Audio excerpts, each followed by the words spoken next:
kalau bukan Muhammad Nabi Sange. Nah, kalian yang harus kalian basmi adalah ajaran-ajaran Nabi Sange ini. Begitu loh.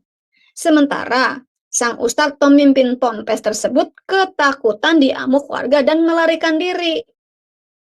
Kalau ketahuan kan nggak enak ya. Shalom Bapak Ibu dan saudara-saudara yang dikasihi Tuhan Yesus Kristus. Penyesatan memang ada, tetapi cilakalah mereka yang membuat penyesatan itu. Iblis hadir menyerupai domba, tetapi oleh hikmat dan kasih karunia Roh Kudus yang menyertai kita, dari buahnya lah kita boleh mengerti dari pengajaran-pengajaran yang diberikan kepada setiap orang. Kita simak setiap video yang ada dengan membuka hati, membuka mata, dan membuka telinga, supaya kita beroleh pengajaran dan pembelajaran dari setiap apa yang boleh kita simak. Tes, apakah suara saya terdengar dengan baik, indah, enak didengar, atau bikin telinga sakit? Tolong kasih tahu, suara Bu Debe bikin telinga sakit, nomor 1. Suara Dewi Bulan merdu seperti suara kumbang, 2. Ketiga, Bu, mendingan nggak usah ngomong deh. 3, ayo, 1, 2, apa 3? 1, suara Dewi Bulan bikin sakit telinga. 2, suara Dewi Bulan seperti suara kumbang, merdu. 3, mendingan nggak usah ngomong deh. Wah, ada yang bilang 2. Enggak, nih saya lagi GR-GR-an aja. Kalau nggak ada yang muji, siapa sih yang muji? Kan boleh dong muji diri sendiri kan? Oke, kali ini saya sendirian. Ternyata sang penggugat internetnya lagi mati. Gue nggak tahu apakah dia belum bayar internet bulan ini, atau mungkin nggak tahu juga deh. Mungkin kabelnya dimakan tikus. Gue kagak tahu deh ya. Tapi seharian penuh dia tidak ditemukan di mana-mana. Nah, oke teman-teman. Kali ini saya mau membahas mengenai terkutuknya si Muhammad. Apa yang dilakukannya ini benar-benar memberikan dampak yang sangat buruk terhadap dunia, terutama Indonesia. Ya, kalau kita perhatikan ya, berita-berita dari mulai Januari tahun kemarin sampai Desember tahun kemarin, surat kabar penuh dengan berita pelecehan seksual di pesantren, untuk anak-anak kecil ya, pelecehan seksual terhadap anak kecil di di SD, di musola, bahkan juga sodomi di pesantren. Kebanyakan itu berita seputaran pesantren, berita seksual, pelecehan seksual di pesantren. Seharusnya pesantren itu kan menjadi tempat untuk orang lebih beragama kan, mendidik anak-anak bagaimana melaksanakan agama yang benar, agama yang baik. Tetapi justru di pesantren ini banyak sekali terjadi pelecehan-pelecehan seksual. Di tempat-tempat belajar mengaji, ya saya pernah sharing kan beberapa hari lalu ya, kalau nggak salah di saat Sunnah Rasul, waktu saya masih kecil, saya belajar ngaji, Pak Ustadznya di depan suka grepe-grepe murid wanita yang maju ke depan lagi ngaji. Ya, karena nggak kelihatan apa yang terjadi dari belakang, ya, enak banget dia grepe-grepe. Ya, kebanyakan kan cewek-cewek itu pakai sarung, ya kan. Saya nggak tahu apakah mereka juga pakai celana panjang, celana pendek atau apa, nggak tahu. Pokoknya kita pakai sarung lah. Karena saya juga waktu kecil itu kalau belajar ngaji ya pakai sarung, gitu loh. Saya nggak boleh pakai celana panjang begitu aja, harus pakai celana panjang yang kulot-kulot gitu. Biasanya itu emak-emak. Saya kan masih kecil waktu itu, jadi pakai sarung. Ada yang pakai mukena, gitu kan. Kalau nggak grepe-grepe ke bagian dada, ya ke bagian mana lagi kalau bukan di antara belahan, begitu kan. Saya juga sempet waktu itu mau digrepe-grepe, gitu kan, tapi posisi duduk langsung saya ganti. Langsung saya bereaksi, karena nggak nyaman. Gitu. Jadi saya juga termasuk salah satu ya, korban pelecehan seksual dari Pak Ustadz. Ustadz saya waktu itu namanya Pak Gunawan, Pak Ustadz Gunawan. Wah, emang ganteng, ya suaranya juga merdu, gitu. Tapi ya itulah agama yang satu ini, ya. Saya di sini mau menampilkan beberapa saja ya, beberapa saja peristiwa-peristiwa pelecehan seksual di tahun lalu. Ya, ada juga yang berita-berita baru. Ya, sebenarnya sangat mengenaskan sih, karena pelaku-pelakunya tidak dihukum dengan serius. Kalau di Amerika, saya di Amerika ya, di negeri bulan, di negeri Paman Sam, para pelaku pelecehan seksual ini dihukum dengan serius. Ada yang dihukum mati, ya, ada yang dihukum seumur hidup. Minimal itu 25 tahun dihukum. Minimal, ya. Dan kalau mereka keluar, mereka itu ditandai. Jadi seperti ada tato, mereka dikasih tato, mereka dilacak keberadaannya. Dan kalau misalnya dia pindah ke lokasi A, maka seluruh warga di lingkungan A, B, C seputarnya itu diberitahu ya bahwa seseorang yang dulu pelecehan seksual lepas dari penjara tinggal di rumah ini, tinggal di alamat ini. Jadi supaya aware tetangga. Begitu. Jadi seperti dikucilkan lah. Dan dia wajib lapor setiap 6 bulan. Kalau dia tidak lapor dalam 6 bulan, itu biasanya didatangin polisi untuk lapor paksa. Nah, ini di negara sekuler ya, bukan negara beragama.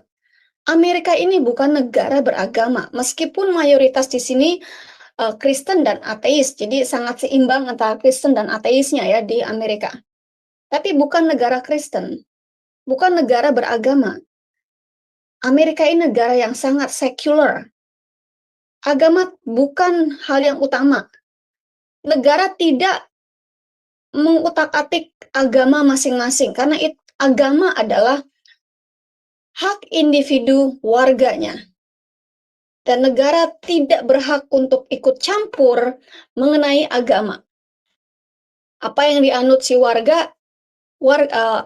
negara tidak ikut campur dan tidak mengurusi. Tidak ada di sini yang namanya undang-undang penistaan agama hanya untuk melindungi agama-agama tertentu. Tidak. Justru kita orang-orang yang beragama di sini yang punya gereja itu diharuskan untuk toleransi dengan orang-orang yang tidak beragama. Misalnya dengan LGBT, kita harus toleransi. Ya, toleransi dengan agama lain, kepercayaan lain itu harus toleransi, harus ada. Dan kita membuktikan orang-orang masyarakat di negara sekuler ini, di sini ya di Amerika, membuktikan bahwa agama tidak bisa mendikte karakter kita. Karena semuanya diwajibkan untuk toleransi. Negara sangat tegas itu. Kita juga memiliki kebebasan untuk beropinion, berpendapat, bersuara. Makanya saya mau bilang nabi anjing pun, agama nggak ada urusan. Oh, itu opini lu. Dan opini saya itu dilindungi oleh undang-undang nomor 1 bahkan. Ya, kebebasan beragama, kebebasan berpendapat, kebebasan berpolitik, kebebasan mengemukakan pendapat, mengemukakan suara, itu sangat dilindungi, nomor 1. Yang kedua adalah kami di sini diberikan hak untuk melindungi diri sendiri, yaitu dengan memiliki senjata. Ya,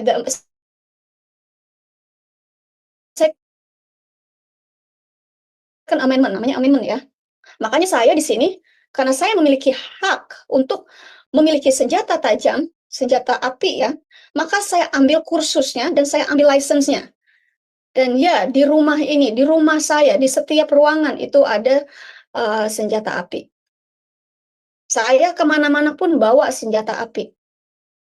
Kalau lagi saya pakai, kalau jeans saya nggak kekencengan, nggak terlalu ketat ya, itu pasti ada di pinggang. Tapi kalau jeans saya sudah kekecilan, ya mau nggak mau taruh di tas. Begitu. Jadi tergantung saya pakai jeansnya, jeans yang mana. Ini semenjak saya pulang dari traveling, ini kayaknya berat badan saya nambah terus. Jadi saya makin tembem, perut jadi makin besar. Susah naruh Glock di pinggang. Mau nggak mau taruhnya di tas. Gitu. Kalau saya keluar-keluar juga, ya, saya pastikan ada juga senjata api di mobil saya. Ya, di console atau di tengah saya taruh. Kalau saya traveling, ya, apalagi kalau saya traveling sendiri. Jadi ada dua senjata api yang saya bawa.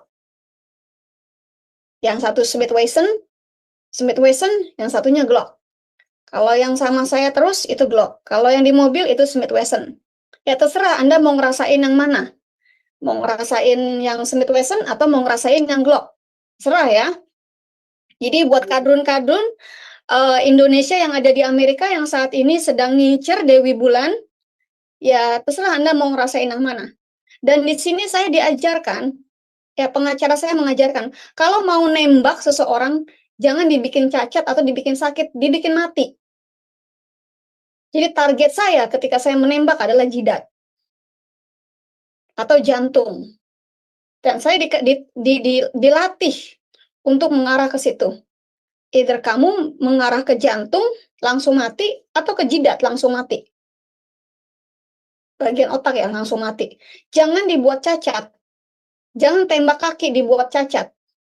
Justru kalau dibuat cacat, saya yang kena kena kasus. Tapi kalau dibuat mati, nggak bisa. Oke, kita langsung ke topik aja ya. Kenapa saya katakan Muhammad Nabi terkutuk? Indonesia kena kutuk juga. Saya di sini nggak bilang Indonesia ya. Saya di sini mengatakan Indonesia, bukan Indonesia.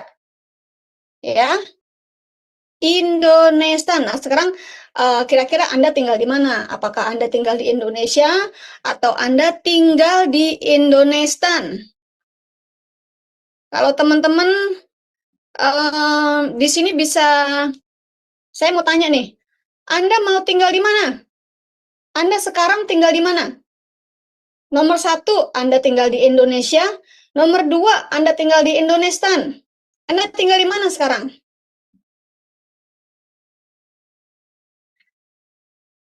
Ayo, silakan pilih. Apakah Anda tinggal di Indonesia atau Anda tinggal di Indonesia? Tunggu, saya mau buka file saya dulu ya. Nah, ini dia. Tunggu, saya ulangi dulu. Ush.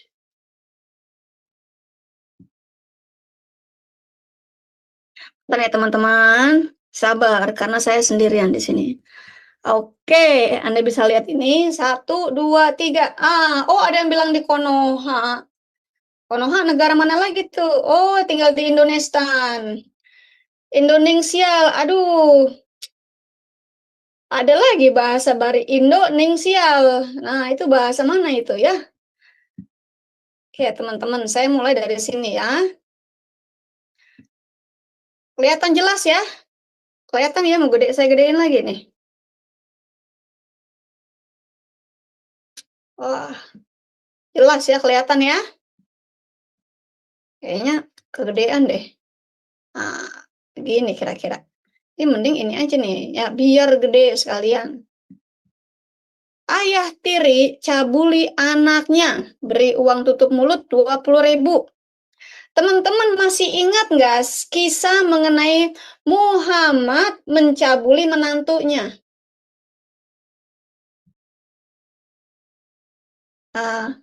Negara Konoha itu dekat ekuator, Bu Debe. Itu sudah masuk di peta belum ya, Pak Lion of Judah? Apakah itu sekarang negara Konoha itu sudah masuk ke peta nih?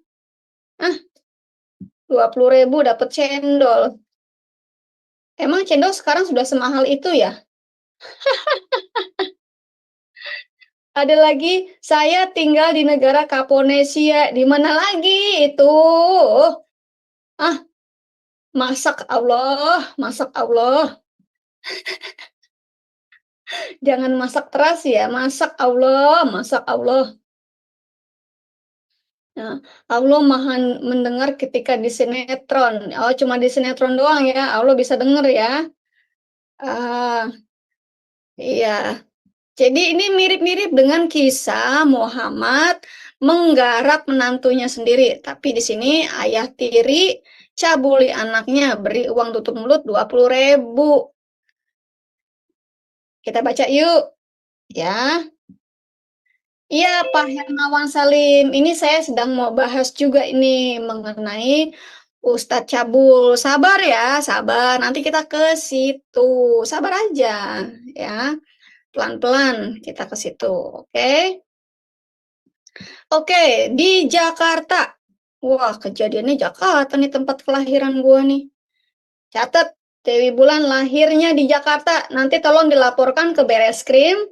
Ternyata Dewi Bulan lahirnya di Jakarta. Ya, Dewi Bulan pernah tinggal di Mampang, sebelahan dengan Rhoma Irama.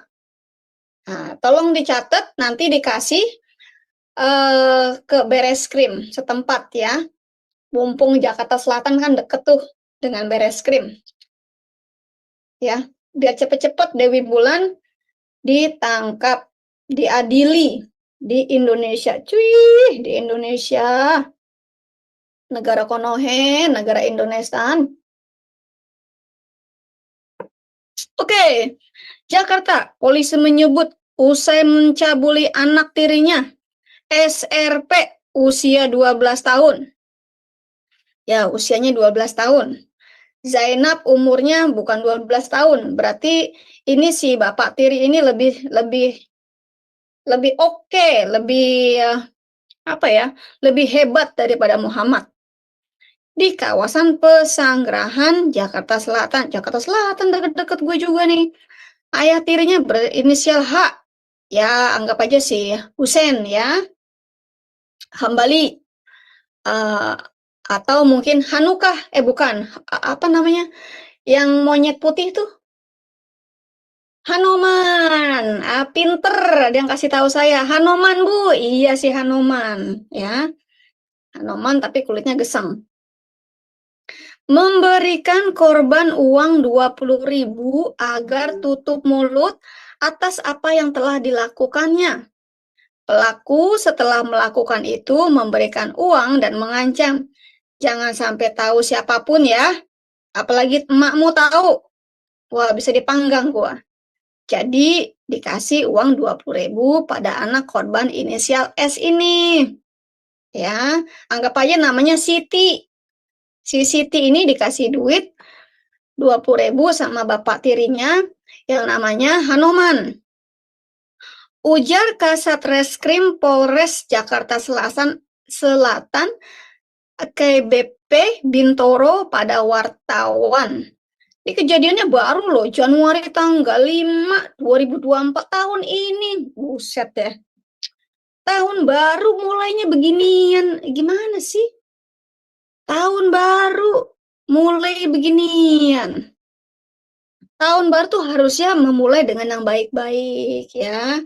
Puasa, kasih rezeki ke orang miskin gitu kan, kasih makan orang miskin. Gitu loh, sholat yang rajin. Ya, sholat duha, sholat tahajud.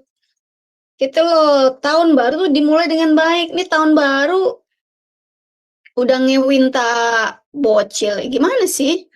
Menurutnya, pelaku sejatinya berprofesi sebagai tukang parkir. Waduh, untung dia bukan pegawai negeri ya, bukan pejabat pemerintah ya. Atau bagusnya dia bukan salah satu pemilik ponpes ya, atau salah satu petugas ponpes. Tukang parkir di salah satu mall kawasan Kebayoran Baru, Jakarta Selatan. Wah, ini jangan-jangan ini tukang parkir Blok M nih. Pelaku sudah mencabuli anak tirinya sebanyak 20 kali sejak tahun 2022 silam hingga 2023. Buset, udah keenakan sama bocil ya. Enak ya sama bocil ya. Itu dapat pelajaran dari mana? Siapa yang contohin? Ya, siapa yang contohin? Nabinya kali ya. Korban merasa trauma atas kejadian ini. Kami menggandeng psikiater dan stakeholder yang ada untuk membantu memulihkan mental korban dan kepada keluarga. Emaknya kemana tidak memperhatikan anak gadisnya? Perubahan dari anak gadisnya kemana? Oh, emaknya banyak main TikTokan. Banyak ngerumpi di TikTok. Ya. Dalam hal ini kami intens untuk mengusut tuntas perkara ini dan kepada si pelaku kami persangkakan pasal maksimal. Maksimalnya berapa, Bu? Pak, seumur hidup enggak? Kalau di Amerika, negara yang tidak beragama, yang kayak begini dikasih pasal seumur hidup atau hukuman mati. Kalau di Indonesia berapa lama, Pak, maksimalnya? Ah, nggak tahu ya, paling maksimal 6 bulan kali ya. Kalah dong sama negara sekuler. Sama negara kafir kalah dong. Polisi mengimbau agar masyarakat saling menjaga keluarganya, manakala ada keluarga yang mengalami perbuatan serupa, sebagaimana dialami korban, agar tidak segan melapornya ke polisi untuk ditindaklanjuti.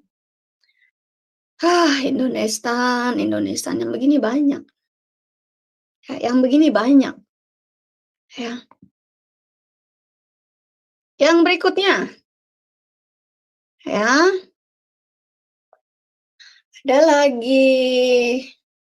Nah, kalau ini sih mungkin tapi kenapa anak di bawah umur ada di rumah kosan ya? Ntar nih, ini kejadiannya Kamis 28 Desember 2023, di saat teman-teman Kristen masih dalam suasana Natal. Ini orang-orang Konohe, sibuk menelanjangi anak gadis. Oke.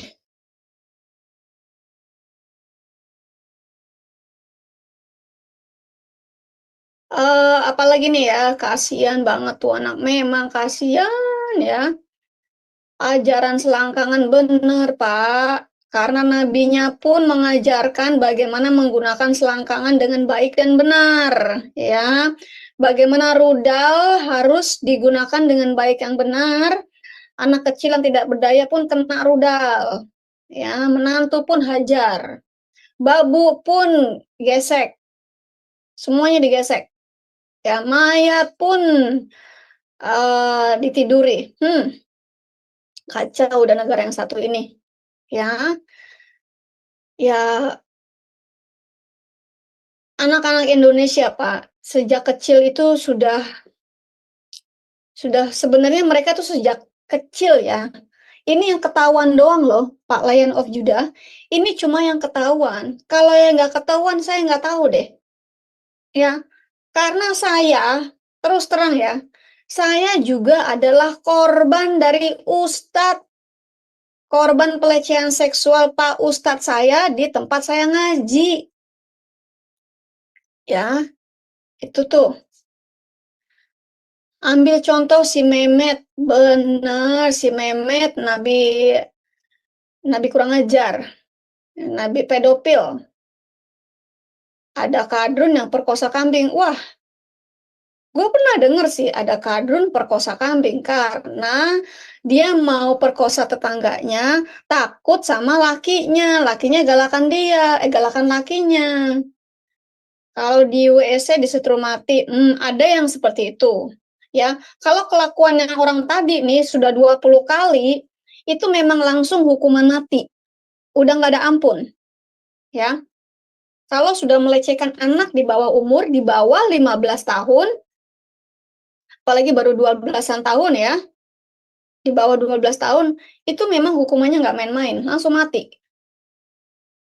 Ya. ajaran Goa Hira banyak merenggut korban. Bener, Pak, makanya berdoalah untuk Indonesia, ya. Ada yang, mau tanya soal Hatuntas, ini bukan lagi topiknya ya, di luar topik. Jadi saya maunya in topics, yaitu mungkin, Anda bisa japri saya, ya. Silakan masuk di wafmgroup.online, garis miring kontak, di situ ada nomor WA, silakan WA saya atau nomor admin ya, silakan. Admin kita juga ada di US ya, teman-teman. Yang dipikirkan sama RT 6 cuma kepuasan selangkangan, benar, karena memang ajarannya itu hanya memuaskan selangkangan laki-laki, bukan perempuan, ya. Lagi, nabi yang sudah membusuk apa gak bisa dilaporin kasusnya? Mau saya sih gitu, mau saya sih itu yang katanya kuburan nabi dibongkar, ya. Yang namanya, yang katanya kuburan nabi di tanah Mekah sono, kalau bisa dibongkar, dikasuskan kembali. Adakah sperma tercecer di bajunya? Ya, dibongkar. Bener nggak dia nih nabi? Jangan-jangan itu tulang belulang anjing ditaruh di situ. Who knows kan? Ya, maksimalkan rudal. Benar, Pak Leon. Bibinya sendiri, saya mau undang teman-teman ya. Teman-teman, kita melalui Zoom ya. Zoom WFM saya kasih ya di sini. Zoom WFM ID-nya, bentar ya.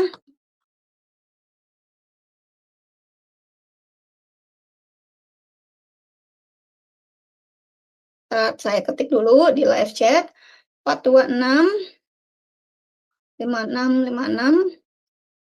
Passcode-nya Tuhan Yesus sambung semua.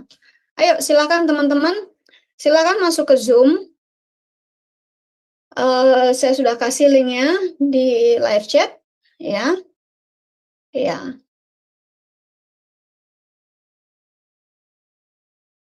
iya benar Pak ya. Yuk kita lanjut ya. Yang kedua nih.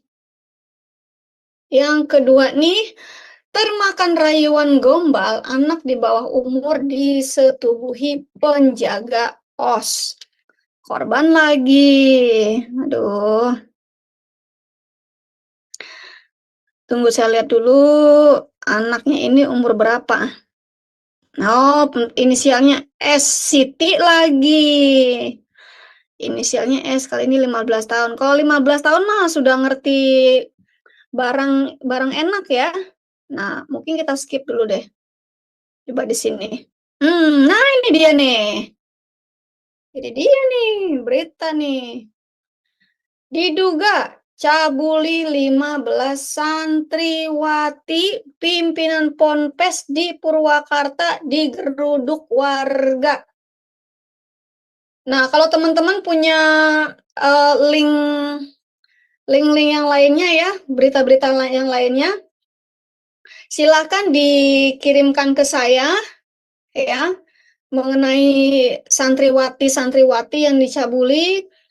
Silakan di WA ke saya, bisa di WA ke saya.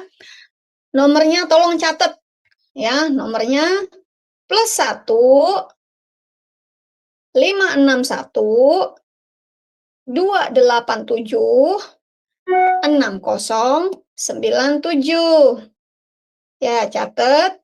Jadi tolong saya dikasih info, dikasih link-link berita-berita mengenai pencabulan santri-santri atau di pesantren-pesantren ya, kasus-kasus pesantren. Ini akan saya bongkar ya. Dan ada beberapa juga yang lain yang akan saya bongkar. Saya sebenarnya ada berita yang lainnya sih. Oke.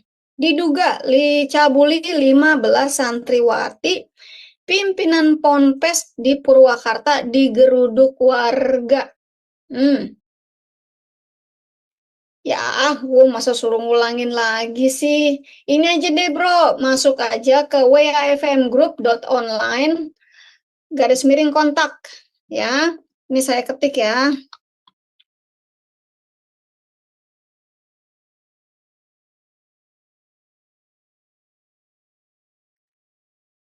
Nah, di situ ada nomor WA saya. Ya, wafmgroup.online garis miring kontaks itu website kita ya.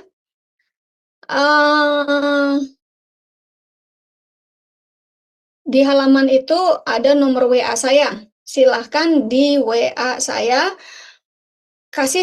berikan saya minta tolong teman-teman viewers ya untuk memberikan saya informasi-informasi khususnya kejadian-kejadian di ponpes-ponpes ya, agar saya bongkar, agar saya permalukan ya. Ini adalah ajaran Nabi Sange yang sebenarnya, ajaran Muhammad Sange yang sebenarnya. Ya, makanya turun-temurun kepada pengikutnya. Oke. Iya, Pak Iron, saya selalu di WFM, kami selalu mendoakan teman-teman apologet. Ya, ketika Anda terjun dalam apologetika, Anda harusnya tahu resikonya. Ya, karena terjun ke apologetika bukan hanya Anda menjadi populer, Anda ngetop karena kebisaan Anda berdebat, ya, ngoceh-ngoceh, memberikan data, tetapi Anda juga menjadi target mereka. Anda harus tahu, teman-teman apologet, ketika Anda terjun, Anda harus tahu konsekuensinya, dan Anda harus tahu resikonya.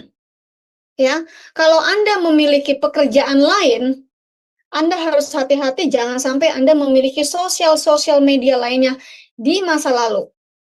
Ya, hati-hati. Apalagi kalau punya pekerjaan sampingan. Kecuali kalau Anda sudah tinggal di luar negeri, Anda bukan lagi warga negara Indonesia, seperti saya mau tampil berkali-kali dengan wajah pun sudah tidak bisa disentuh lagi. Ya, Bareskrim sudah mentok, Mabes Polri sudah mentok, bahkan MUI pun tidak bisa menyentuh saya. Presiden Jokowi, presiden kalian pun tidak bisa menyentuh saya. Sudah beda, ya, beda benua, beda lahan. Oke, ya. Jadi buat teman-teman yang sekarang ini terjun ke apologetika, Anda harus tahu konsekuensi dan resikonya. Ya, Anda harus tahu itu. Dan Anda harus berani menghadapi. Saya tahu apa yang akan saya alami sekarang di saat saya terima Kristus. Di saat saya keluar dari Islam pun di tahun 99, saya sudah tahu banget apa yang akan mereka perbuat kepada saya. Makanya saya keluar dari Indonesia. Jadi kalau ada berita-berita di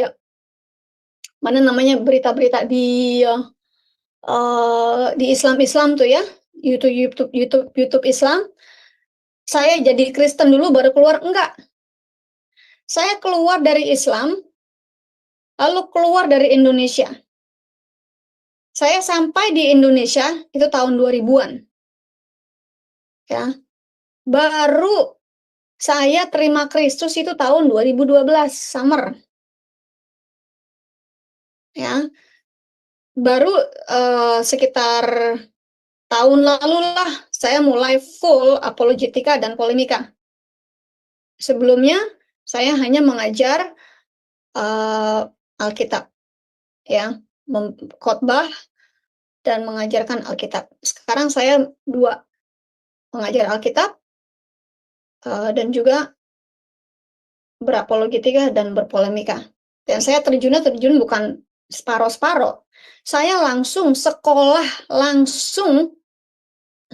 apologetika dan polemika langsung dari J. Smith. Bukan ece-ece ya. Nah, buat teman-teman Saya beritahukan kami juga ada pemuridan khusus, ya. Saringannya ketat ya teman-teman, jadi harus memberikan data dulu. Nah, silakan hubungi saya.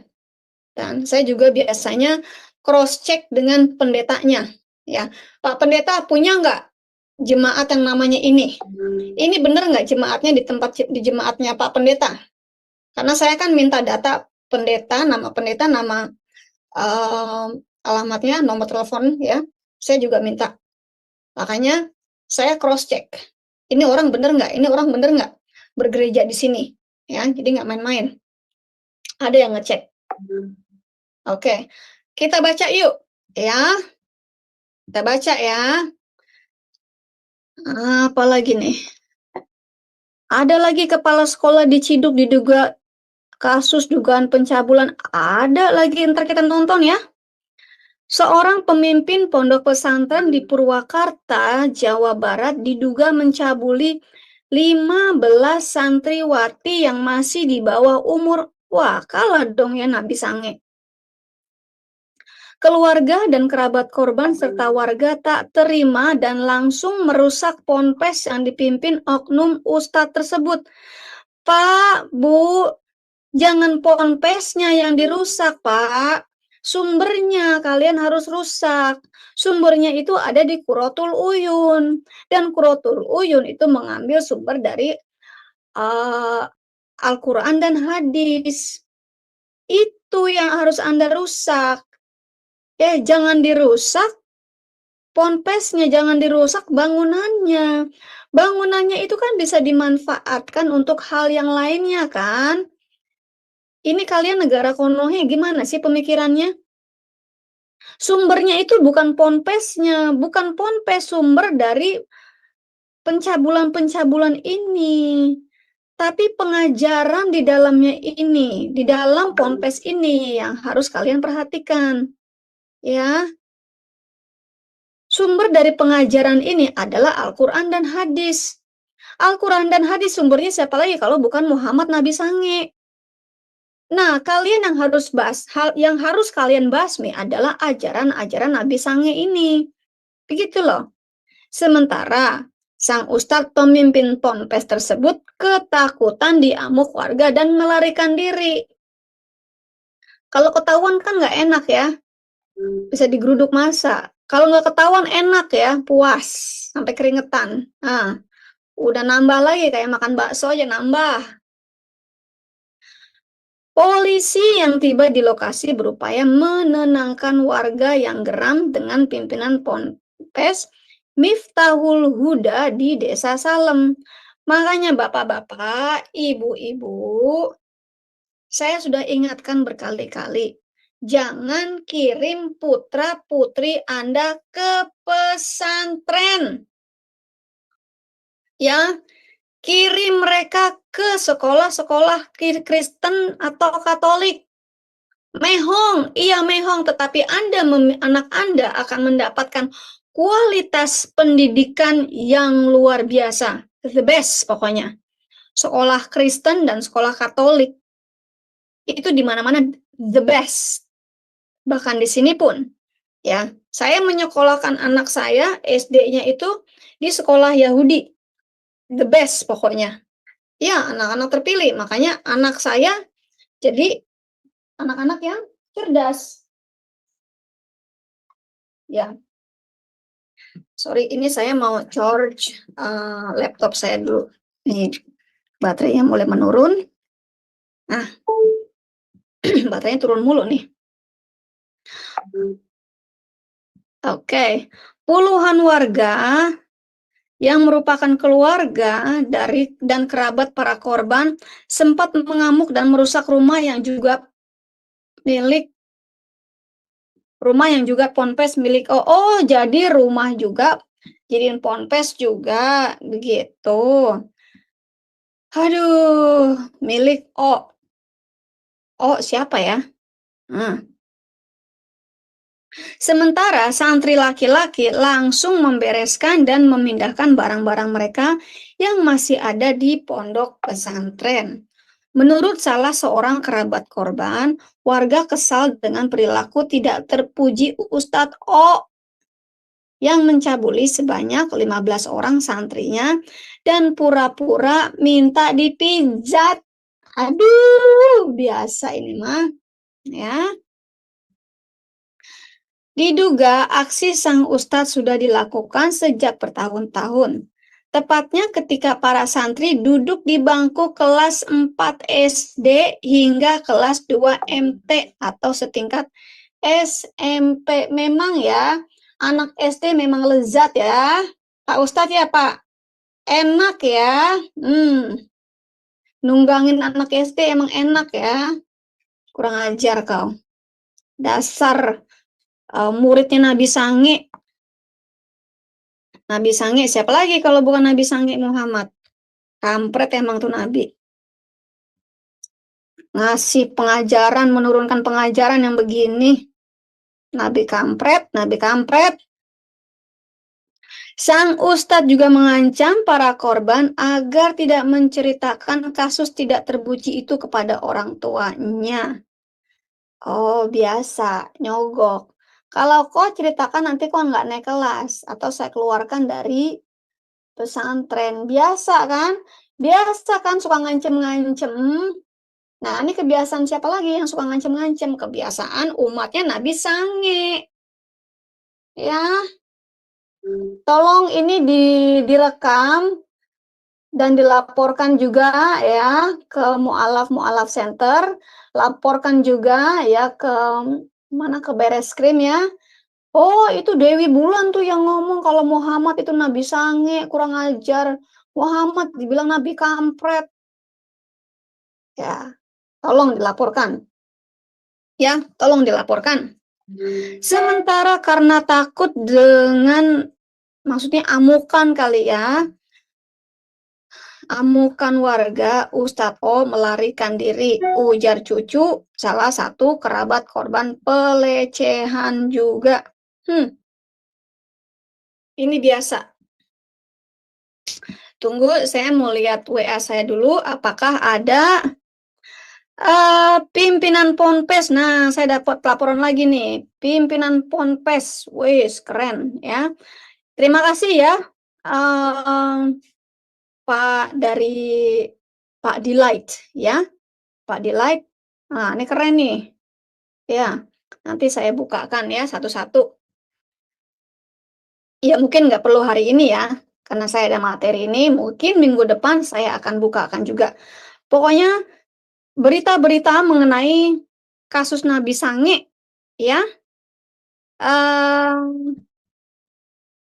nanti kita akan bahas. Iya, bentar ya teman-teman.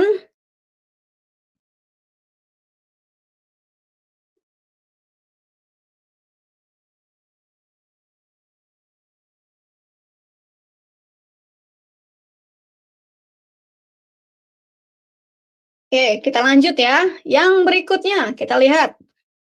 Bejat. Guru di Lampung tega cabuli santri laki-laki. Ya ampun, disodok juga itu lobang. Itu lobang pembuangan disodok juga.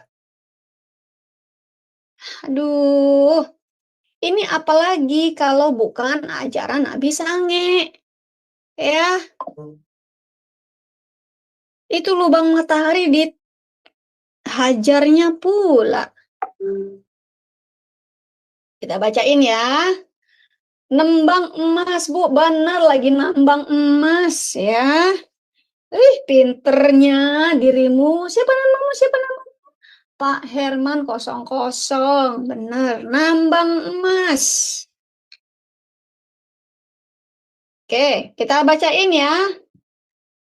Oh, jangan ngomong yang kotor dong, Pak Lion of Judah. Jangan pakai yang begitu bahasanya. Jangan. Tadi benar tuh, lagi nambang emas gitu kan. Itu lubang matahari gitu. Jangan ngomong yang kasar lah. Ya, Dewi Bulan sudah bertobat dari ngomong yang kotor ya. Jadi jangan pancing-pancing Dewi Bulan untuk ngomong-ngomong yang kotor. Bukan levelnya Dewi Bulan deh. Tahun 2024 ini Dewi Bulan ngomongnya halus seperti sutra, ya. Lembut deh, seperti bantalnya Dewi Bulan, lembut, enak pokoknya. Tidur langsung nyenyak. Bentar, saya ngopi dulu ya.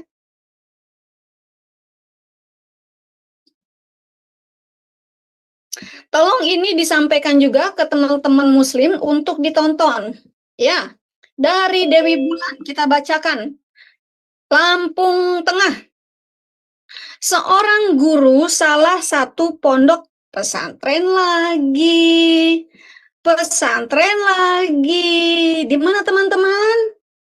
Pondok pesantren di Kabupaten Lampung Tengah ditangkap polisi lantaran tega mencabuli santri laki-lakinya yang masih di bawah umur. Seharusnya kalian menangkap yang namanya Muhammad. Ya, Pak Polisi. Kalau nangkap tuh biang keroknya Pak Polisi. Biang keroknya itu namanya Nabi Cabul Muhammad dari tanah Arab. Ya, Pak Polisi, biang keroknya itu. Dan si biang kerok ini punya kitab namanya Quran. Nah, Quran ini, Pak Polisi, yang harus dibakar, yang harus dimusnahkan. Karena disitulah sumber-sumber kebejatan yang dilakukan oleh guru-guru di pondok pesantren. Gitu loh, Pak.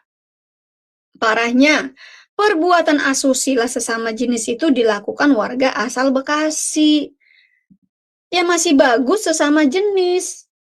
Nabi Anda justru mencontohkan mengewita kambing dan babi. Lebih serem lagi. Ya masih bagus nggak dicontohin begitu. Jawa Barat itu di dalam, warga asal Bekasi, Jawa Barat itu di dalam lingkungan pondok pesantren.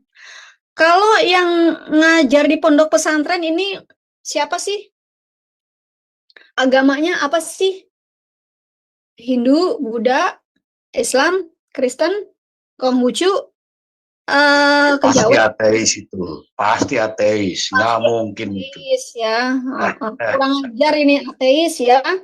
Ngajar-ngajar di pondok pesantren sodomita, santri-santri laki-lakinya. Kurang ajar ini ateis nih. Ya, ateis harus dimusnahkan di muka bumi Indonesia. Ya, yang begini-begini harus.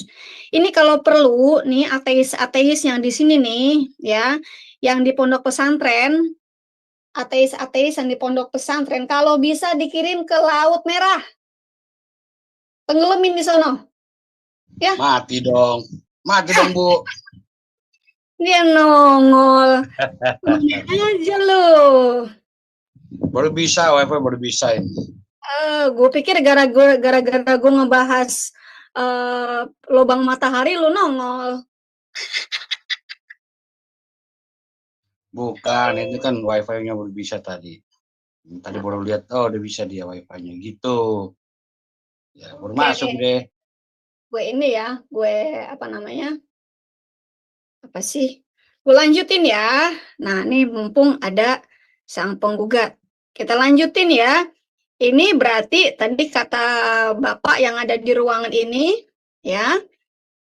Nggak usah saya sebutkan namanya. Mungkin ada Pak Haji juga di ruangan ini ya. Jadi pelaku di pondok pesantren ini bukan orang beragama, tapi ateis. Karena itu ateis-ateis yang ada di pondok pesantren ini harus ditenggelamkan di Laut Merah. Ya, kalau perlu itu dilepas aja di benua Pasifik. Ya, di lautan Pasifik, kok benua Pasifik sih? Di lautan Pasifik. Kanit PPA Satreskrim Polres Lampung Tengah Ibda Eti Merini mengatakan, perbuatan bejat pria berinisial AN, anggap saja Abdullah ya, Nur 21, umur 21 udah demen lobang matahari ya. Gat, ini gimana dong? Umur baru 21, lubang matahari dia demen banget. Itu terungkap pada Minggu Ngomong. Desember Ya. 23. Ya. Hmm. Lo baca ini dulu, Gat, nanti lu yang take over kalau lu punya berita-berita lainnya. Ya. Kanit PPA mengungkapkan berdasarkan hasil pemeriksaan korban berinisial AZ Abdullah aja ini ya. Abdullah umur 13. Nah, ini Abdul lain nih jadi korban. 3 kali disodok. Lubang mataharinya 3 kali disodok. Waduh, ini pakai pelumasnya pakai apa nih? Minyak bimoli? Apa minyak jelantah? Ah, apa oli bekas motor? Gua nggak tahu deh ya. Prakteknya kayak gimana? Mungkin mesti diwawancarai juga nih si orang. Ya, Eti menjelaskan peristiwa berawal pada Agustus 2023 sekitar pukul 11. Korban diajak ke asrama pelaku tanpa alasan yang jelas. Udah berdiri ya, ngelihat pria, mungkin gantengita, udah mulai berdiri. Di sana, kata Eti, korban dipaksa berbuat asusila bersama pelaku. Kemudian diberi uang dan diancam jangan melapor. Saat itu korban hanya mengangguk saja dan tidak melapor karena takut. Dia melanjutkan pada September 2023 sekitar pukul 4 pagi subuh, ini mungkin sebelum sholat subuh ya. Korban kembali dibangunkan oleh pelaku dan diajak ke asramanya. Saat itu pelaku kembali meminta korban melakukan perbuatan tercela. Lo kenapa nggak sholat subuh? Ini di pesantren kenapa pada nggak sholat subuh? Tetapi main sodok-sodokan. Selanjutnya pada Oktober 2023 korban kembali diajak ke asrama lagi untuk melakukan hal serupa. Tapi di kejadian ketiga si pelaku lebih nekat karena telah merudal paksa. Rudal paksa. Nah, inilah pelaku-pelaku dari umat Nabi Sange, Nabi Muhammad. Nah, mungkin si Gugat punya materi yang lainnya. Silakan, Gat. Iya, ya. Nah, ya shalom semua ya. Nah, sorry baru masuk. Maklum wifi tadi mati nih. Aduh, baru bisa masuk sekarang gua. Ya, berjam-jam mati dia tanpa sebab. Dimaafkan, Kak. Aku maafkan, Gat. Cium tangan mati. Mati dulu, Gat. Iya, iya, iya. Tapi suara clear ya, jelas ya. As. Ya. Nah, ini yang 14-15 pesantriawati itu udah ada di posting belum tadi ya? Tadi gue yang pesantren yang tadi itu, yang apa namanya, 15 santriwati di Ponpes Purwakarta itu ya.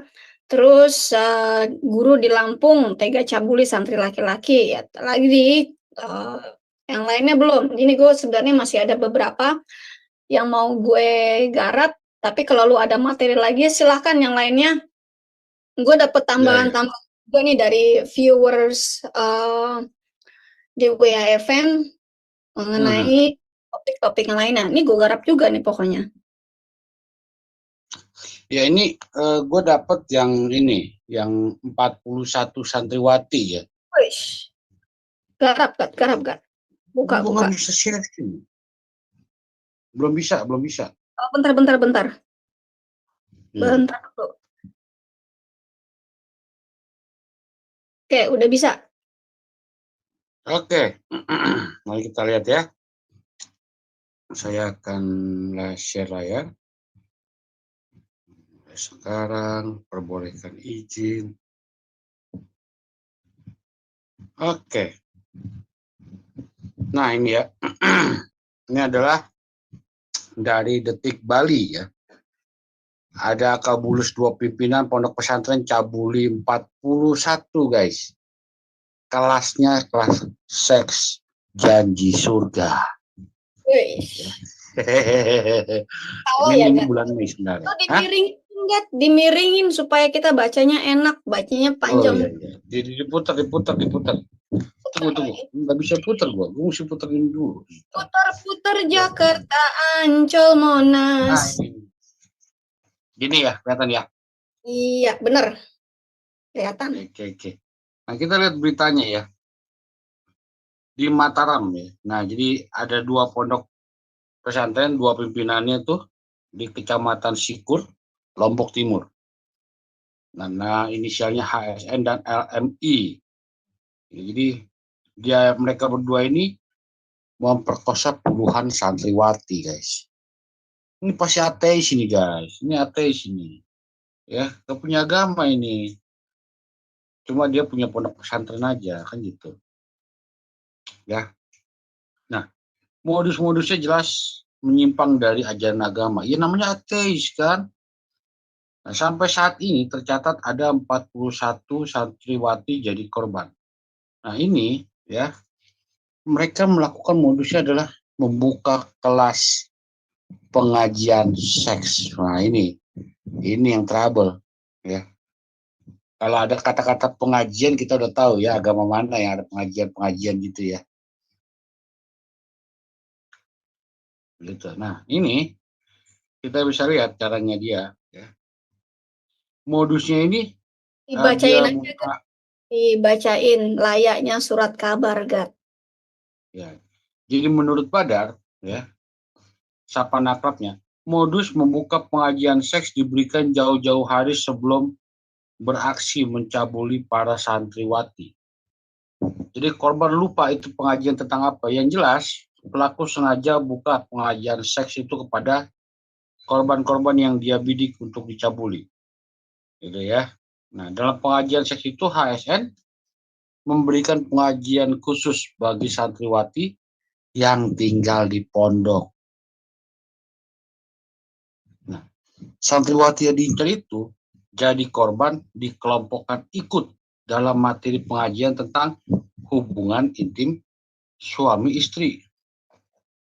Ya. Qurratul Uyun. Iya, jadi kayak Qurratul Uyun. Jadi ada pelajaran khusus Qurratul Uyun.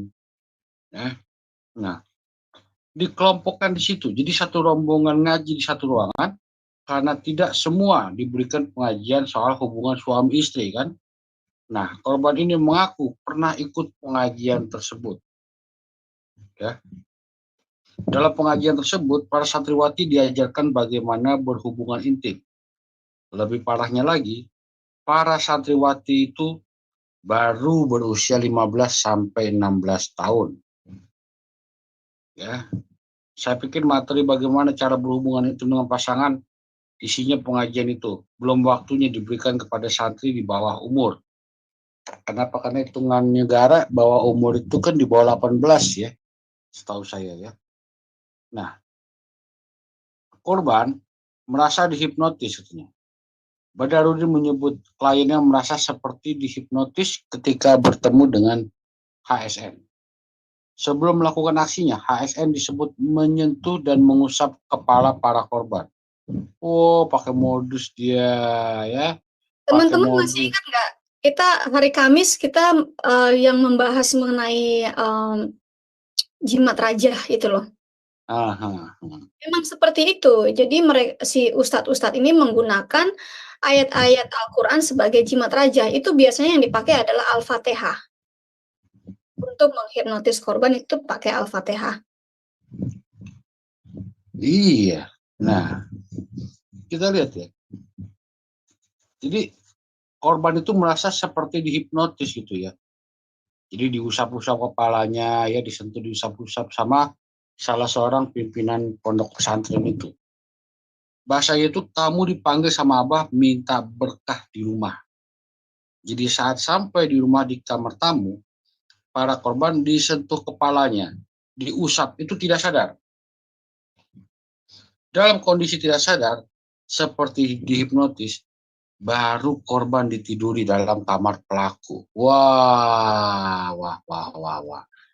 Aduh ya. Jadi dielus-elus pakai ilmu hipnotis. Ya betul boys. Ya betul Fox Bro. Ya, ayat pelet penyegar birahi. Iya, iya, Benar itu. iya. Nah, bahkan rata-rata kata Badar, rata-rata korban diperkosa. Aksinya telah dilakukan sejak 2012, coy. Wih, Buset, sekarang tahun berapa? Ya, salah satu korban yang sekarang menjadi TKI di Arab pernah dicabuli tahun 2016. Wow, gila, gila, gila, gila ya. ini mungkin santriwati-santriwatinya keenakan kali ya dicabuli ya, nggak pernah ngelapor. Iya. Anehnya lagi, ujar Badar, HSN sengaja meminta pengurus ponpes memanggil korban ke dalam rumahnya. Hal itu sesuai dengan keterangan para korban yang bersedia menjadi saksi di pengadilan. Ya. Jadi hampir semua proses pencabulan yang dilakukan HSN itu sama. Bahkan ada korban yang sudah digauli lebih dari 3 kali. Tapi belum ada korban sampai hamil. Modusnya adalah Mungkin dengan Piko melakukan. jadi nggak hamil-hamil. Tahu dia pintar ini si. Iya, iya. Bisa jadi juga. Karena memang dianya udah nggak subur, Bu. Ya. Nah, modusnya dengan menjanjikan masuk surga. Kasih Humas Polres Lombok Timur, Ibtu Nicholas Osman, menjelaskan HSN telah ditetapkan sebagai tersangka dan ditahan pada Rabu. Ini tahun 2023 ya, tahun kemarin ya. Sedangkan LMI ditahan pada Selasanya. Ya. HSN ini pimpinan pondok pesantren di Kecamatan Sikur. LMI juga pimpinan Pompres di Kecamatan Sikur tapi beda desa. Oh, jadi banyak korbannya ya. Nah, menurut Tiko, korban dari ulah HSN yang melapor baru 1 orang. Sedangkan jumlah dari LMI disinyalir mencapai 5 orang dan baru 2 orang yang melapor. Ya. Karena pengen ke surga, Gat. Kalau melapor kan jadi nggak dapet surga. Kalau nggak ngelapor kan dapet surga. Nah, kami menghimbau pada masyarakat agar tidak main hakim sendiri dan mempercayakan kepada aparat penegak hukum untuk memproses ini secara profesional. Tapi kita juga nggak bisa dibilang sendiri, kan rame-rame keroyok dia kan, nggak sendiri kan, rame-rame. Kita tidak main hakim sendiri, kita main hakimnya rame-rame, dikeroyok rame-rame. Rame-rame. Kalau sendiri mah nggak ada yang berani. Kadrun itu kalau sendirian nggak berani, beraninya rame-rame. Iya. Nah, menurut Niko, modus kedua pelaku masih didalami polisi. Namun dari hasil pemeriksaan saksi, LMI melakukan pencabulan kepada para santri dengan modus ajakan masuk surga. Bego banget ya. Jujur saya katakan ini bego. Kenapa? Karena di surga pun dia diperkosa juga. Di bumi diperkosa, di surga diperkosa. Jangan bego, tidak bisa berpikir. Itu kan. Ya. Jadi diajak masuk surga. Lah, dia diperkosa di bumi. Nanti di surga diperkosa lagi, sama aja. Ending-endingnya. Bodoh banget ya. Aduh. Ya begitu kira-kira pengakuan dari korban dari LMI. Sementara itu yang kami dapatkan. Nah ini ya. Jadi apa yang terjadi nih? Nah rata-rata pengakuan 2 korban pelaku LMI menjanjikan masuk surga. Jadi kalau tidak mau berhubungan badan, pelaku mengancam keluarga korban dapat celaka. Oh ini udah parah. Berarti diperkosanya atas sepengetahuan keluarga. Gitu dong. Kan janjinya surga. Jadi udah ini saya mau ajak anak Anda masuk surga ya Pak, Bu. Jadi saya rudal dulu mempraktekkan bagaimana di surga nanti. Begitu. Jadi di surga, melaksanakan enaknya di surga, ini saya ajarin, kasih tahu, "Ini enaknya di sini begini." Begitu, supaya nanti kalau mendapat keenakan di surga nggak kaget, "Wah, ternyata enak banget ya, enak enak enak enak enak enak enak," gitu. Jadi jangan sampai norak gitu loh, maksudnya begitu. Iya, iya, iya. Nah, dan menurut Joko ya, nah ini rata-rata korban disetubuhi di ruangan lab, di keluarga, di lingkungan ponpes. Sebelum melakukan aksinya, ya, korban dipanggil oleh 4 asisten pelaku yang merupakan pengurus. Ya. Jadi ini 4 asisten ini pelaku ini terlibat ini orang ini nih. Mereka ini pasti terlibat, ya kan? Dapet jatah, Iya. dapet Nah, jatah surga, lumayan nih. ya. Nah, inilah ajaran Islami, ya kan? Islami, ateisme ini, ya. Ajaran agama ateis namanya. Ada 4 asisten, laki-laki semua. Jadi asisten itu yang mengarahkan ke para korban di dalam ruangan lab untuk disetubuhi. Kata Waduh, Joko. Nah, kita lihat.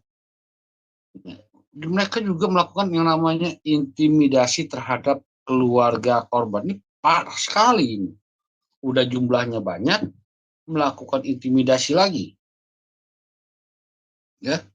Saat ini, Badar hanya meminta kepada para penegak hukum untuk memberi perhatian khusus untuk kasus tersebut. Bahkan, beberapa kejanggalan sejak kasus itu mencuat pada 3 April 2023 lalu, keluarga korban sempat diintimidasi oleh pondok pesantren. Ya, jadi sudah ada ancaman-ancaman.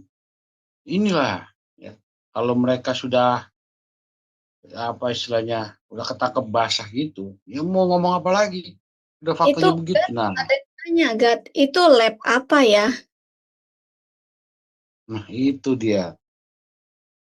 Kalau laboratorium yang gue tahu kan kayak fisika, biologi, kimia, oke lah ya.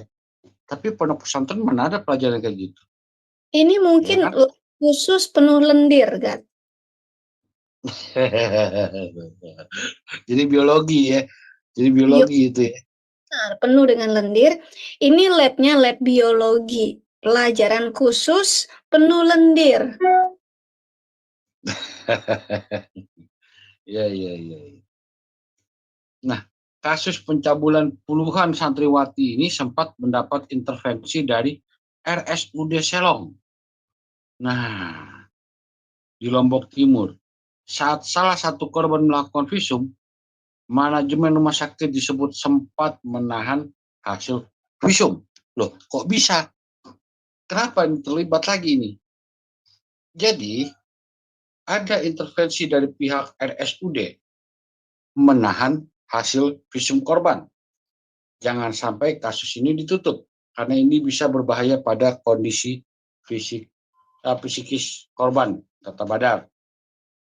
Nah, Hulain selaku kuasa hukum dari HSN belum bisa memberi komentar. Ya iyalah, dia lagi nyari alasan ini. Gimana caranya buat bikin kliennya lolos. Pusing dia pala 7 keliling nih. Banyak loh. Ya, bukannya satu orang. Satu orang lu bisa bohong nih. Kalau 41 lu gimana bohongnya? Ya kan? Jelas nggak bisa bohong. Repot tuh ngebohonginnya. Ya. Kacau ini. Nah, iya. Nah, Detik Bali sudah mencoba menghubungi Hulain, baik melalui WhatsApp dan sambungan telepon, tapi belum direspon hingga Senin malam. Gitu ya. Nah, ini ponpresnya baru 4 tahun yang lalu. Nah ini dia. Jadi begitu buka udah langsung gitu ya. Ya langsung nafsuan aja kali dia. Ya. Kacau emang ini.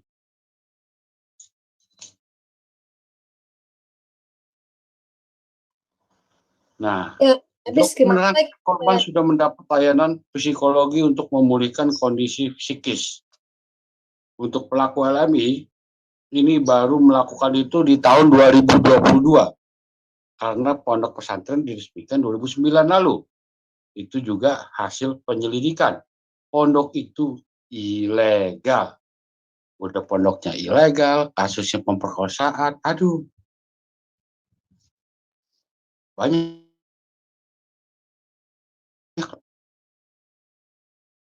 lagi. Ya, habis Terpisah. itulah modus surgawi yang gedebuk dari langit.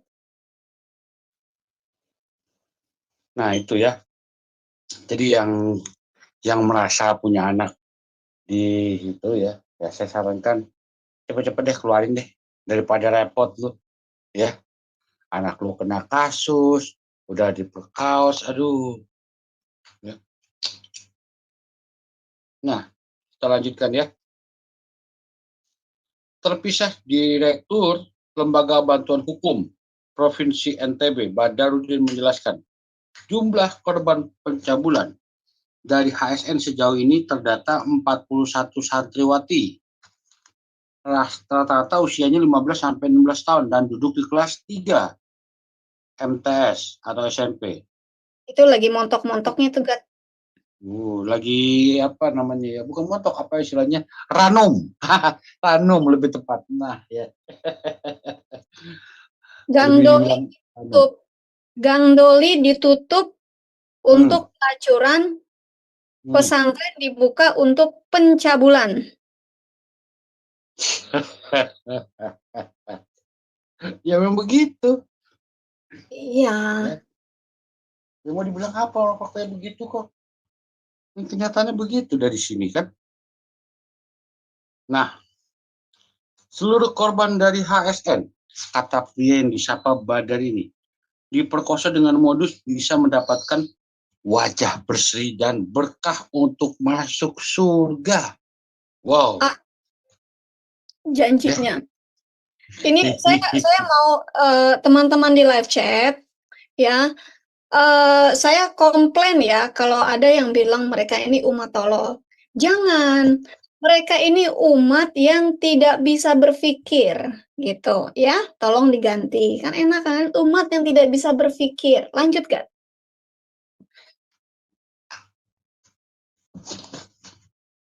Ya bentar. Nah, suara gue masih ada nggak? Teman yang ada di Zoom juga silahkan ya kalau mau menanggapi, nanggapi. Kalau mau ngomong. Kan mikrofon bisa Anda buka sendiri, bisa ngomong. Silahkan ya, jangan nungguin kita selesai ngomong. Nah, modus yang ditawarkan, ya. Suara lu mendem. Oh, mendem ya? Oh, bentar.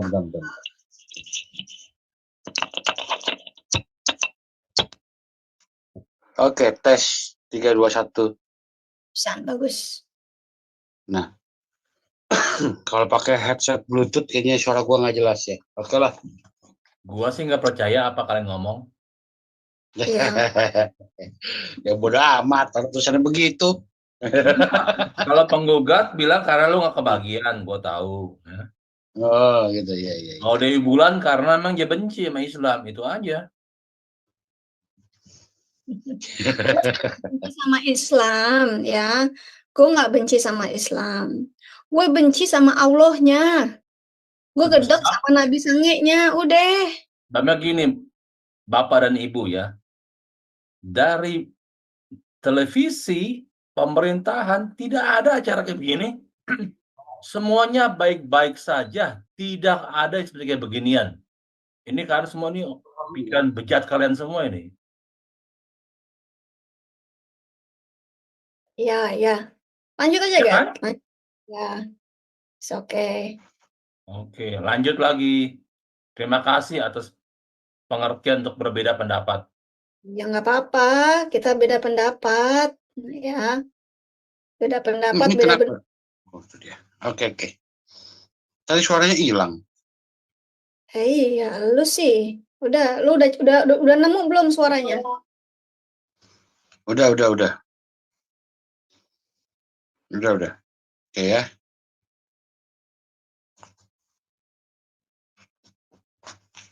Nah,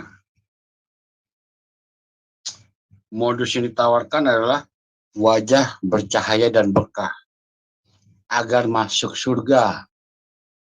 Jadi para korban dipegang dan diperkosa seperti diperdaya. Semua korban hampir sama prosesnya. Wow. Menurut Badar, ASN melakukan aksinya sejak 2012.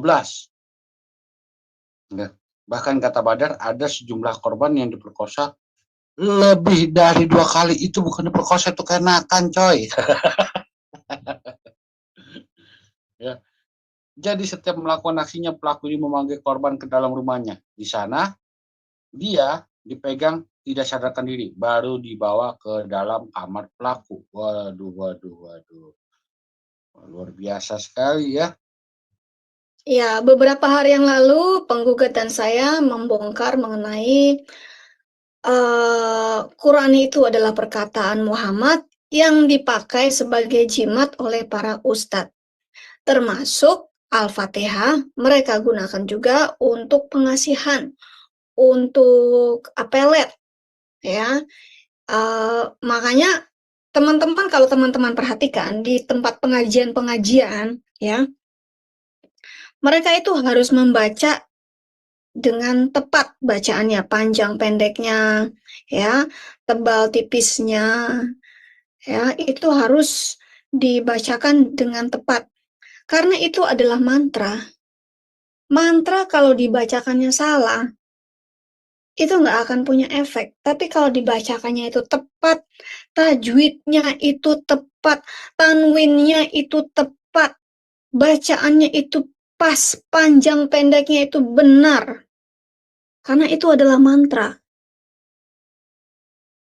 Kalau bukan mantra, nggak perlu pakai tajwid-tajwidan segala, apalagi itu mantra yang dinyanyiin.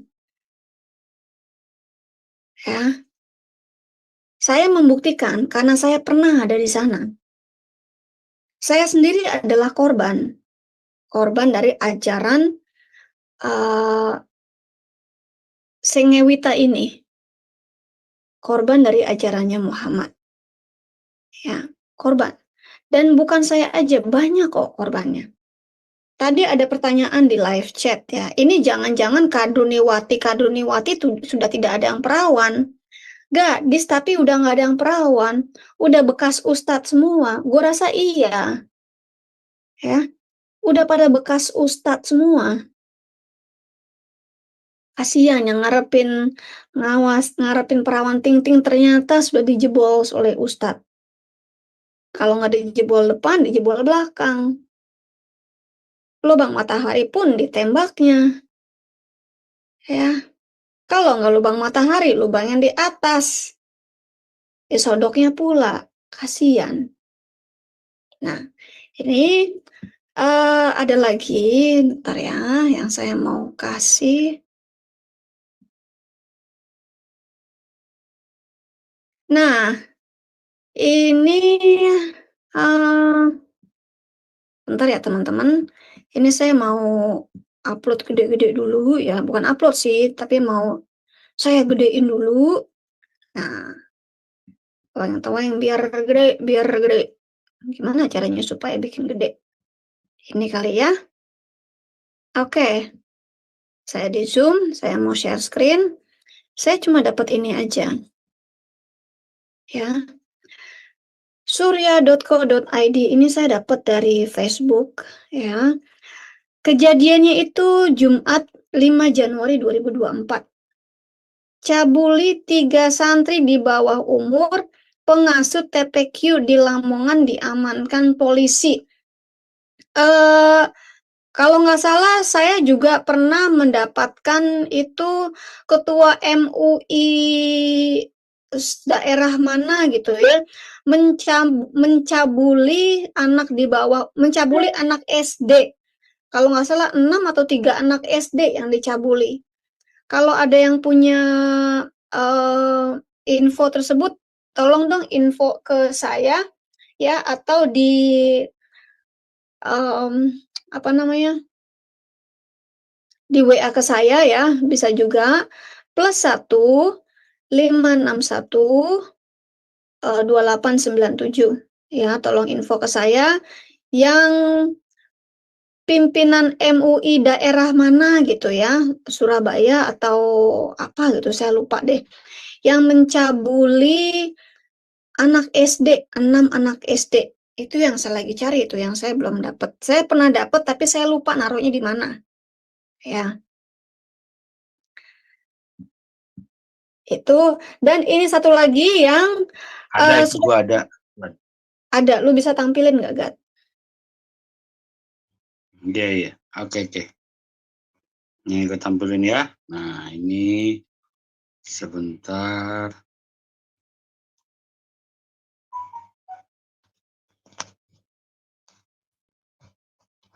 Nah, itu dia Lamongan ya. Lamongan ya. Pengasuh Ponpes Lamongan mengundurkan diri dari Ketua MUI. Ketua MUI Lamongan. MUI. Ya, seharusnya kan Anda sebagai Ketua MUI itu mengayomi warganya, bukan mencabuli anak SD. Aduh. Ya, usai kasus pencabulannya terungkap RA 69. Ini udah opa-opa. Opa-opa demen anak SD. Sebenarnya nabinya kalah, Gat.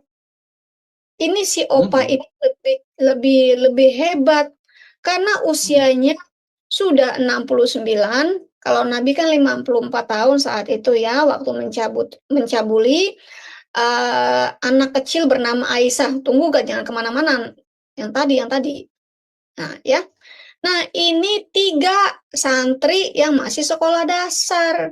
Berarti si RA ini yang usianya lebih tua, jauh lebih tua dari sang Nabi, ngegarap 3 anak SD. Lebih hebat si RA ini daripada si Nabi. Kenapa kalian tidak menjadikan si RA ini sebagai nabi terbaru Anda? Berhasil menggarap anak SD, 3 anak SD sekaligus. Ya, nabi baru nih, nabi kalian yang baru, Muhammad kalah. Seharusnya RA ini jangan dipenjara, tetapi disuruh ke Gua Hira, kali aja nanti kalau keluar dapat wahyu baru. Gitu loh. Ya. Nah, tolong ada asistennya, mungkin nanti dia dapat wahyu dari Allah, ya, Allah yang baru, saya nggak tahu deh. Kali aja bisa dapat kitab baru, Anda punya kitab baru. Gitu. Jangan dipenjara. Kalian harus jadikan si RA ini nabi baru, nabi cabul baru. Karena berhasil menggarap 3 anak SD. Benar kan? Nah, mungkin RA punya surga tersendiri, bukan surganya Nabi Sange sekarang, tapi surga yang lainnya. Nah, dia nih ketua MUI, ketua MUI lagi, jabatannya lebih keren daripada si Muhammad. Kalau Muhammad dulu cuma apa? Cuma budaknya Khadijah. Nah, ya, cuma suami mudanya Khadijah. Itu, ini ketua MUI Lamongan loh, keren jabatannya. Usianya 69 lagi, wah sempurna banget. Jangan dipenjara Pak Polisi, saya protes. Jadikanlah dia sebagai nabi panutan terbaru. Begitu, ya. Nah, itu aja kira-kira. Nah, Pak, tolong jangan mengundurkan diri, Pak. Jangan mengundurkan diri dari MUI, Pak. Tolong, ya. Coba Anda, Pak RA ya, yang umurnya 69 tahun itu, tahun berikutnya Bapak coba mencalonkan diri jadi presiden, Pak. Pasti Bapak akan dipilih banyak. Pasti saya yakin nih 4 tahun ke depan, Pak RA ini akan menjadi presiden terbaru. Ya, yang benar-benar mengikuti sunnah Rasul dan menjadi nabi yang terbaru, mengeluarkan kitab yang baru. Begitu. Mungkin nanti Pak RA ini akan membuat kiblat baru. Ya, mungkin kiblatnya di sebelah Candi Borobudur. Di sebelah ya, bukan di candinya ya, di sebelah Candi Borobudur. Kan lumayan. Kalau ada orang-orang Arab itu berkiblatnya naik hajinya ke Indonesia. Lumayan kan? Nah, ini cuma saran saja ya, saran dari Dewi Bulan. Kalau mau dipakai syukur, alhamdulillah. Kalau nggak dipakai, emang gue pikirin. Ya, kira-kira itu aja sang penggugat dari Dewi Bulan. Ya, udah puas belum? Teman-teman yang di live chat, sudah puas belum dengan acara minggu ini? Minggu depan dilanjut lagi, masih banyak lagi yang akan kami beritakan, yang begini lagi, ya. Sudah puas ya? Tolong dong kalau bilang puas, nomor 1, puas. Nomor 2, jangan ketawa, saya jangan diketawain dong. Aduh, dibilang belum puas, gimana sih Gat? Tolong ladeni ini. Yang belum puas Gat. Buset deh, udah belum puas gimana nih Gat? Gue gak Iya, bersalah. tahu nggak puas-puasnya udah. Mereka nggak ada puas-puasnya, bingung gua. Aduh. Oke deh. Terima kasih teman-teman ya. Terima kasih sang penggugat yang sudah sharing. Nah, kalau ada teman-teman dari ruangan Zoom ini mau berpendapat, silahkan. Ya, mau Itu berpendapat. sih saya kasih chat, saya kasih linknya YouTube yang Ketua MUI Lamongan tuh. Ya, jangan lu YouTube lah, Pak. Oh ya, itu link YouTube-nya tadi. Jangan YouTube lah. Kalau ada artikelnya gitu saya bacakan. Kan lumayan Dewi Bulan cuap-cuap kan. Gitu. Pada seneng nih dengar suaranya Dewi Bulan dan sang penggugat. Gitu. Daripada teriak-teriak kan. Kalau gue teriak-teriak ntar dibilang gue keluar dari gua Hira lagi teriak-teriak. Itu kan oknum. Iya, oknum nggak apa-apa. Muhammad juga oknum itu sama. Nabinya juga nabi oknum, ya. Ya, begitu kira-kira teman-teman yang bisa disampaikan oleh kami dari sang penggugat dan Dewi Bulan. Kita akan lanjut minggu depan dengan berita-berita yang lainnya lagi. Ya, seperti request saya tadi, berita-berita mengenai yang kayak begini-begini, tolong diberikan kepada saya. Saya minta diinfokan supaya bisa diangkat. Terima kasih teman-teman. Tuhan berkati. Kita goyang dulu ya.